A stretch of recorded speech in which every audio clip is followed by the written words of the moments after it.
जितनी सीधी रहेगी इतनी दिमाग तेज काम करेगा। अब जो नहीं जानते, अभी से मेरा चैनल है, उसके ऊपर ओके करो, सब्सक्राइब करो और मेरे से जुड़े रहो। एक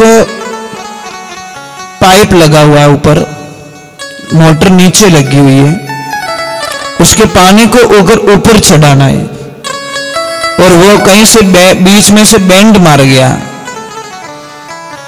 तो शायद, मुझे नहीं लगता है जितना पानी वहां पहुंचना चाहिए उतना पानी पहुंचेगा। तो हमारी रीढ़ की हड्डी है ना, उसमें नसें हैं, वो जितनी सीधी रहेगी इतनी दिमाग तेज काम करेगा। पर कई लोग तो खाना खाते हैं पूरी थाली में मुंडो घाल दे, मतलब ऐसा लग रहा है कि अंदर चाट लेगा पूरा। यार ऐसे तो मत करो, सीधे तो बैठो कम से कम। और देखिए कोई भी योगी लोगों को देखना, वो लगभग टेढ़े होके नहीं बैठते। समाधि लगाते थे भौंका रहे थोड़ी लगा हुई, ये साधना है समाधि की। तो मैं सबसे पहले सर्व सगुण साकार निर्गुण निराकार अखिल ब्रह्मांड नायक आनंद कंद सर्वेश्वर सर्वंतर्यामी दीनानाथ जगन्नाथ के चरणों में कोटि कोटि दंडवत प्रणाम करता हूं। आज सब में विराजमान उस नारायण के अंश अवतार की आत्मा को मैं दंडवत प्रणाम करता हूं। वेद व्यास द्वारा रचित और सुखदेव जी महाराज द्वारा कथित मैं इस भागवत महापुराण को प्रणाम करता हूं। सर्व समाज के महापुरुष माताएं बहनें और सभी जो कार्यकर्ता यहाँ के आयोजक करता कार्यकर्ता सभी भक्त जो जुड़े, जो कलश में यात्रा लेके देवियां पधारी, उन सभी के श्री चरणों में भी हमारा दंडवत प्रणाम। महाराज ये संवाद शुरू होता है भागवत जी का नारद जी और भक्ति मैया के बीच का। कहते कि नारद जी भ्रमण करने के लिए मृत्युलोक में आए, यहां पे देखा तो मतलब बहुत अटपटा लगा उनको, हर जगह पाखंड दिख रहा उनको। सभी ने अपने धर्म से मुख मोड़ दिया है। मालिक अपने नौकर के प्रति वफादार नहीं है और नौकर अपने मालिक के प्रति वफादार नहीं है। पत्नी अपने पति के प्रति वो प्रेम नहीं रखती और पति अपने पत्नी के प्रति वो प्रेम नहीं रखता। भाई भाई के बीच में क्लेश है, देरानी जेठानी के बीच में पता नहीं किस जन्म का बदला चल रहा है। समाज में एक दूसरे को खींचातान लग रही है और लोगों ने भगवान को बांट लिया है, ये तुम्हारा मंदिर है, ये हमारा मंदिर है। नारद जी ऐसे घूमते घूमते सब जगह गए, विचलित हो गए, उनका मन नहीं लगा, बड़े निराश हो गए। तो उनको पूछा गया कि नारद जी आप जैसे बिरले महापुरुष, आप जैसे महान पुरुष ऐसे क्यों दिख रहे? तो नारद जी जा रहे, वृंदावन पहुंचे और जैसे वृंदावन पहुंचे तो एक युवती जो जवान विलाप कर रही थी, मतलब रो रही थी, और दो पुरुष उसके दोनों घुटनों पर सो रहे हैं, गोद में सो रहे हैं दो पुरुष। पर उनकी उम्र एकदम बुजुर्ग जैसी, मतलब बुढ़ापा। और जैसे उनको देखा तो वो स्त्री ने विचलित होकर पूछो, बाप जी आप अड्डी ने पधारो।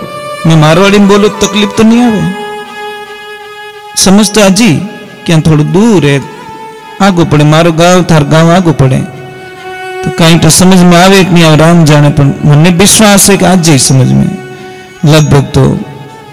तो नारद जी जावेरिया तो उन्होंने पूछो, बाप जी अट्टी पधारो। कहीं रियो कि मैं बहुत दुखिया रही हूं, कि आप कौन हो, एक कौन है, दोनों सुता है। हे महाराज आपके दर्शन से अच्छे अच्छों का कल्याण हो गया। नारद जी आए मृत्यु लोक में तो गए भगवान के पास और भगवान को बोला, प्रभु मैंने अलग विचित्र घटनाएं देखी मृत्यु लोक में, क्या कि जा जाओ संत संत दर्शन, संत दर्शन, संत दर्शन, मुझे इतना बता दो। नारद जी भगवान को बोला नारायण कि संत दर्शन के लाभ क्या है। भगवान बोले ये मैं नहीं बता सकता, संत दर्शन के लाभ क्या ये मैं नहीं बता सकता। जाओ मृत्यु लोक में, एक गांव में एक नाली में एक कीड़ा रेंग रहा है, वो कीड़ा आपको बता देगा कि संत दर्शन के लाभ क्या है। जैसे नारद जी गए, इंतर ध्यान लगाए, सच में कीड़ा, उस कीड़े को जाके पूछा कि भाई बोल, मेरे मन के एक दुविधा है, संत दर्शन के लाभ क्या है। नारद जी ने कीड़े को देखा, कीड़े ने नारद जी को देखा, कीड़े ने अपने प्राण त्याग दिए, शरीर का त्याग कर दिया। नारद जी ने बोला ये तो बोला ही नहीं, उन्होंने पहला गयो। भगवान कने पाछे गया कि बाप जी वो तो बेचारा गया। नारद जी को बोला तू वापस जा, मेरे पास जवाब नहीं है। एक गाय ने अभी अभी बछड़े को जन्म दिया है, वो बछड़ो तने जवाब दे, संत दर्शन का लाभ कहीं है। आए नारद जी, ढूंढा, गाय माता ने जन्म दिया, उस बछड़े को पूछा, बोल भाई तू उत्तर दे दे, कम से कम मैं वहां से आगे लेफ्ट राइट हो रही मेरी। वो भगवान उत्तर देते नहीं, मुझे यहां उत्तर मिलता नहीं। बछड़े ने जैसे नारद जी को देखा, नारद जी ने बछड़े को देखा, बछड़ा भी मर गया। भगवान के पास गए, प्रभु अब मैं जावन वालों नहीं हूं। अरे नहीं नारद वापस जा,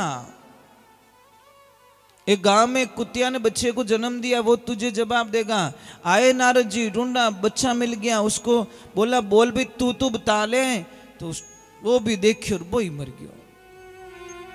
महाराज आखिर में नारद जी बोला, हम मैं वापस आने वाला, जो भी मुझे देखता है मर जाता है, ये तो पाप लग रहा है ना मेरे को। भगवान ने बोला एक बार वापस जाओ नारद जी, फलानी नगरी में एक राजकुमार ने जन्म लिया राजा के यहां पे, एक बार पूछ लो। जैसे ही वो गए, देखा तो राजकुमार को पूछा कि आज ही जन्म हुआ? हाँ। तो बताओ राजकुमार जी, संत दर्शन के लाभ क्या है? के नारद जी, अब मैं जो मनुष्य, जो शरीर मुझे मिला है ना, ये सब संत दर्शन के लाभ हैं। जब पहली बार आप मिले थे मुझे, मैं कीड़े की योनि में था, पर जैसे ही आप जैसे महापुरुषों के दर्शन हुए, मेरा शरीर का त्याग हो गया और मेरे कुछ कर्म बाकी होने के कारण मैं कुतिया के पेट चला गया। जब वापस आए तो वहां से भी छुटकारा मिल गया, कुछ और कर्मदंड बाकी रह गए, मैं गाय के पेट चला गया और बाकी रह गए, वो कर्म पूरे कट गए। अब मुझे मनुष्य शरीर जो मिला है, और राजघराने में मेरा जन्म हुआ, ये आपके दर्शन की कृपा है। इसलिए संत दर्शन कभी व्यर्थ नहीं जाता। ध्यान, तो यही प्रश्न भक्ति मैया कर रही है कि आपके दर्शन मिथ्या नहीं होंगे। मेरे ये बच्चे हैं दोनों, ये बुजुर्ग है ना, ये मेरे बच्चे हैं। और मैं कौन हूं? मैं द्रविड़ देश में उत्पन्न हुई, कर्नाटक में मैं बढ़ी, महाराष्ट्र में मेरा सम्मान हुआ, और गुजरात में मुझे बुढ़ापे ने घेर लिया। जब वृंदावन आई तो मैं तो जवान हो गई और मेरे बेटे बूढ़े हो गए। अब ये चेत नहीं रहे, मैं इनके विलाप में तड़प रही हूं, मैं माँ हूं आखिर में, इस दशा में छोड़कर मैं मेरे बच्चों को कैसे जा सकती हूं। माँ का मारो स्वभाव एडो ही रहे वहां। समझ लीजिए आपके 4 बेटे और 3 बेटे अच्छे कमा रहे हैं और एक नहीं कमा रहा है, सारे लोग उसको ठुकरा देंगे, पर माँ रात रात छाने छाने ले जाए, मैंने रोटी खिलावे कि ले बेटा मने टाइम तू भूखो है। जो नहीं कमा रहा है, माँ को कमाई से कोई लेन देना नहीं है महाराज, ये ध्यान रखना। माँ बड़ी निस्वार्थी होती, वो चाहे कमाए चाहे ना कमाए, पर रोटी की मनवार तो सिर्फ माँ ही कर सकती है।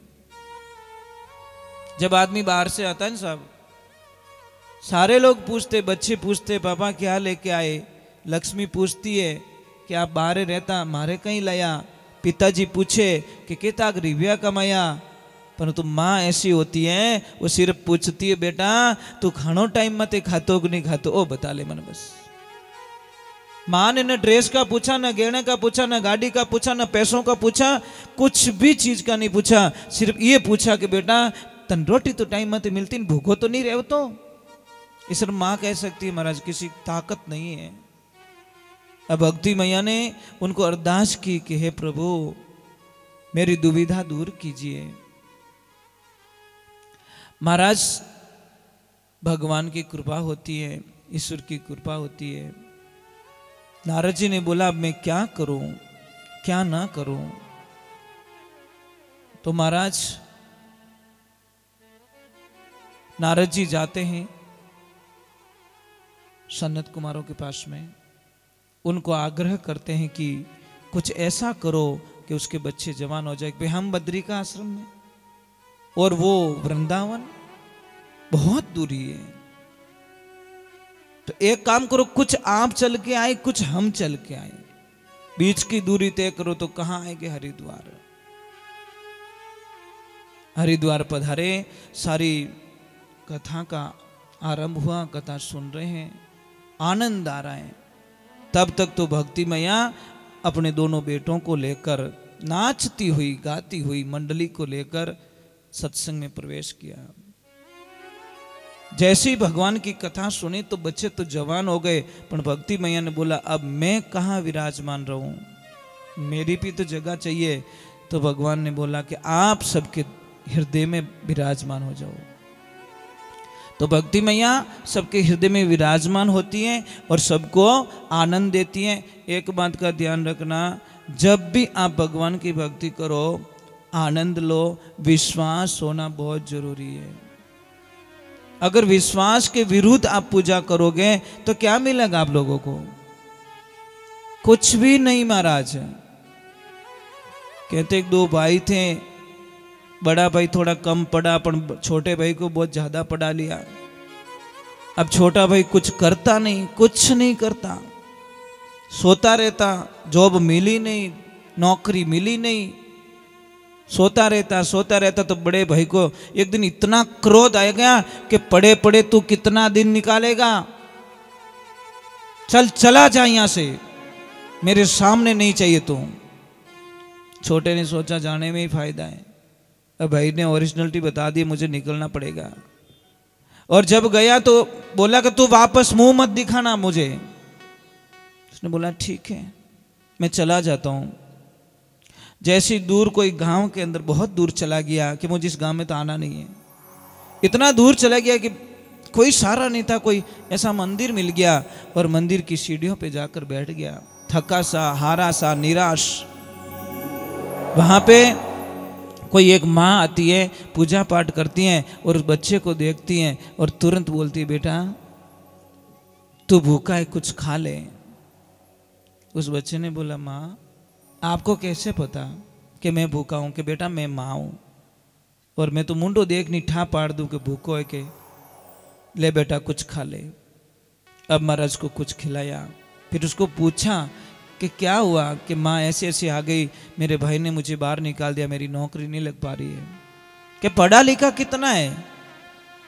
कि माँ मैं पढ़ा लिखा तो इतना हूं कि जिसकी कल्पना नहीं कर सकते। तो बेटा मैं कुछ बताती हूँ, कर पाएगा? कि हाँ माँ कर पाऊंगा। एक काम कर, हमारे गांव के आसपास में दूर दूर तक कोई स्कूल नहीं है। तू धर्म का काम करना चाहता है कि हाँ मैं कर लूंगा, तुझे मिलेगा कुछ नहीं। मां मुझे सिर्फ रोटी चाहिए, मुझे कुछ नहीं चाहिए। तो बेटा चल मैं तेरी हेल्प करती हूँ। मैया ने छोटा 2-4 कमरे बना के दे दिए और स्कूल खोल के उसको मास्टर घोषित करके आसपास के बच्चों को पढ़ाना शुरू कर दिया। अब महाराज वो भगवान का रूप मान के बच्चों को इतनी बढ़िया पढ़ाई कराता है, इतनी बढ़िया पढ़ाई कराता है, इतनी बढ़िया पढ़ाई कराता है कि दूर दूर तक उसके चर्चे चले गए। नजदीक नजदीक से लोग गाड़ियां भर भर के बच्चों को एडमिशन करा रहे, बच्चों को पढ़ा रहे, पर वो तनख्वाह का 1 रुपया नहीं ले रहा है। उसने अपने जीवन को बोल दिया कि नहीं, मुझे बस पढ़ाना है और कुछ ऐसे बच्चे विद्वान बना के दुनिया को समर्पित कर दूंगा कि संसार को काम आएंगे। भगवान की कृपा होती है। एक दिन दूर दराज से कोई सेठ आता है और आके बोलता है कि मास्टर जी आप मेरी कॉलेज में आ जाइए, मैं आपको मुंह मांगी तनख्वाह दूंगा। कि नहीं साहब, मैं इस गांव को छोड़ के कहीं नहीं जाऊंगा। इस गांव ने मुझे इतना कुछ आदर दिया, प्रेम दिया, इन बच्चों को मैं छोड़ नहीं सकता। फिर गए, फिर वापस आए, फिर गए, फिर वापस आए, पर वो टच से मस नहीं हुआ। अब वो सेठ क्या बोलता है, सुनना महाराज, देखो जो दुनिया को देता है उसको दुनिया बहुत देती है महाराज, पर देने वाला चाहिए। सेठ बोलता है कोई बात नहीं। जब वापस आए और उसने पहले ही बोल दिया साहब मैं नहीं चलूंगा सेठ जी, मैंने आपको पहले ही बोल दिया, क्यों बार बार चक्कर खा रहे हो? कि मास्टर जी आप मत चलो, अब मेरा स्कूल ही इस गांव में बनेगा। पर संभालना किसको है? आपको संभालना है। बहुत बड़ी कॉलेज बना के उनको समर्पित कर दी। सेवा का भाव था। वक्त आता है महाराज उसका बड़ा भाई नौकरी के लिए तड़पता है। एक दिन आते आते उस स्कूल में इंटरव्यू देने आता है और बाहर सिलेक्शन हो जाते हैं, किसमें? चपरासी की नौकरी में। परंतु शर्त एक रखी, जैसे प्रिंसिपल साहब आएंगे साइन करेंगे आपकी नौकरी पक्की हो जाएगी। जैसे बोला कि अंदर जाओ साइन करा के लाओ, और जैसे ही अंदर जाता तो उसका भाई बैठा। बड़े भाई ने बोला तू यहाँ क्या कर रहा है? मुझे मालूम है तेरी आदत, तू यहाँ पे भी नौकरी मांगने के लिए आया होगा। मुझे पता है तेरी नौकरी नहीं लगी अभी तक, मुझे पता था कि तू कुछ नहीं कर सकता और तू अभी तक नौकरी के लिए तड़प रहा है और तुझे अभी यहाँ पे भी नौकरी नहीं मिली। अब वो क्या बोले? पास में खड़ा था, जाके प्रिंसिपल की सीट पे बैठा और बोला कि लाओ साहब क्या काम है? कि तू प्रिंसिपल की सीट पे कैसे बैठ रहा है? यहाँ पीछे नाम पढ़ लो, किसका नाम लिखा हुआ है। जैसे देखा कि भाई की आंखों में आंसू आ गए, उसका नाम लिखा, भाई का, छोटे भाई का, प्रिंसिपल। उसने साइन की और भाई साहब को नौकरी पे रख लिया। महाराज समय का कोई भरोसा नहीं है, कब साइकिल वाला करोड़पति बन जाए और कब करोड़पति हवाई जहाज में चलने वाला व्यक्ति जाके अमेरिका जाके नाश्ता करके हिंदुस्तान में वापस आने वाले व्यक्ति कब रोड पे आ जाए, कोई भरोसा नहीं है। इन्हें वास्ते कभी जिंदगी रे माने ध्यान रखजो, माया का कभी अहंकार मत करना साहब, कभी अहंकार मत करना। माया काया पावनी, इन्हों कोई भरोसा नहीं है। अब है, थोड़ी देर बाद में नहीं है, क्या करोगे आप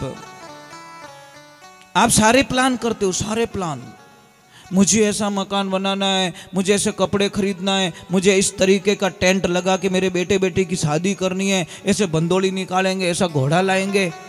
मैं एक चीज बताऊं आपको, आपने मृत्यु का प्लान बनाया कि नहीं बनाया? ये भी तो प्लान बना दो यार, कम से कम मरना तो निश्चित है, मरने से पहले प्लान बनाओ, नहीं तो राखोड़ हो जाओ। ये भी तो प्लान बना दो कि मुझे मरते मरते कुछ ऐसे कार्य करके जाना है कि मेरा शरीर चला जाए, मेरा नाम इस दुनिया से कभी ना मिटे, ऐसे कुछ करके जाओ भाई। आज देखो ये प्रसाद, महाप्रसाद व्यास जी महाराज ने हमको दी, सुखदेव जी महाराज ने हमको दी, राजा परीक्षित जी ने प्रसाद ग्रहण किया, तो आज देखो उनका गुणगान करके जीवन का कल्याण कर रहे हैं।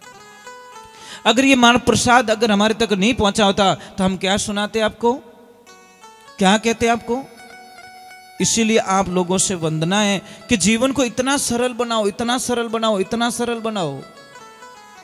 मैं तो आपसे प्रार्थना करूंगा, किसी से लड़ाई झगड़ा बिल्कुल नहीं होना चाहिए। हमारा जीवन का कोई भरोसा नहीं, वहां भी नहीं पहुंच पाने की औकात नहीं हमारी।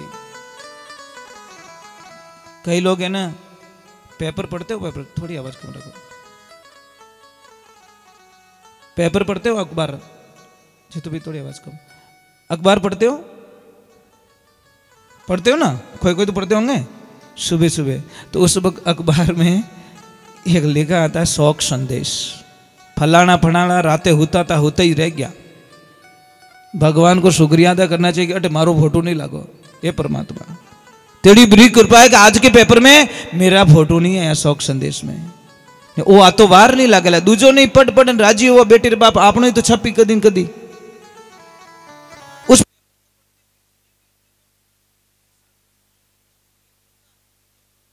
मारो फोटो कहीं लाग सके अठे।